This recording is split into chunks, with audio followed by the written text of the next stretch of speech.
गुरु महाराज जी के श्री चरणों में प्रणाम। दिल्ली सरकार डिफेंसरी दिल्ली से भारती अरोड़ा जी ने बताया कि मई 1998 की बात है। हमने हिसार जाने का प्रोग्राम बनाया, सारा सामान पैक कर लिया। तभी मेरे पति के दोस्त का फ़ोन आया। उसने कहा हिसार जाकर क्या करेगा, चल हरिद्वार चलते हैं। इन्होंने सोचा कि घूमने ही तो जाना है, क्या फ़र्क पड़ता है हिसार हो या हरिद्वार। इसीलिए हम सब हरिद्वार चले गए। वहाँ हमने गंगा जी में स्नान किया, लेकिन ठंडे पानी में नहाते ही मेरे पति की तबीयत खराब होने लगी। खून जहाँ का तहाँ उनके पूरे शरीर में जम गया। उनका सारा शरीर एकदम लाल हो गया और वे बेहोश होकर गिर पड़े। हम सबके हाथ पांव फूल गए। समझ ही नहीं आ रहा था कि अचानक यह क्या हो गया। मैंने झट गुरुदेव श्री आशुतोष महाराज जी का लोकेट इन्हें पहनाया और सुमरन करने लगी। सुमरन करते हुए मैंने इनके हाथ मलने शुरू किए। मलते इन्हें चेत आई और ये बोले, अब मैं नहीं बचूंगा, मेरा हिसाब किताब डायरी में लिखा हुआ है, सब निपटा देना। मैंने कहा, आप ऐसा क्यों कह रहे हो, आपको कुछ नहीं होगा।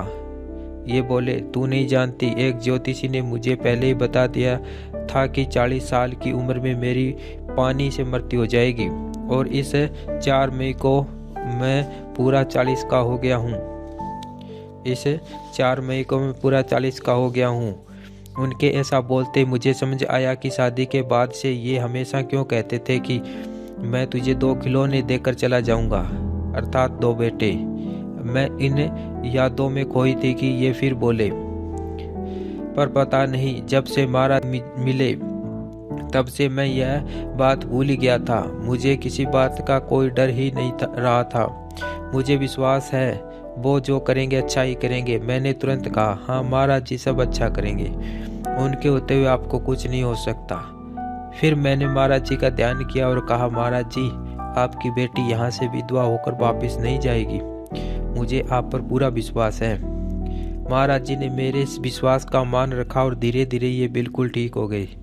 दिल्ली लौटते ही मैं महाराज जी के चरणों में कोटि कोटि धन्यवाद करने के लिए आश्रम गई। मैंने सारी घटना महाराज जी को सुनाई। महाराज जी ने एक स्वामी भैया को बुलाया और कहा, इनका यह अनुभव लिख लो, पत्रिका में छपेगा। कौन सी पत्रिका, कैसी पत्रिका, भैया को कुछ समझ नहीं आया, क्योंकि हमारी दृष्टि तो सीमित है, जो सामने वही देख पाती है, पर वही महाराज जी की दृष्टि है सीमित है, समय के पार देख लेती है। दरअसल यह घटना घटी थी 1998 में और 2003 में संस्थान का अखंड ज्ञान पत्रिका छपनी शुरू हुई थी। फिर सन 2011 में मेरा अनुभव स्तंभ के अंतर्गत यह घटना प्रकाशित हुई, जिसकी घोषणा महाराज जी ने 13 साल पहले कर दी थी। जय श्री राम।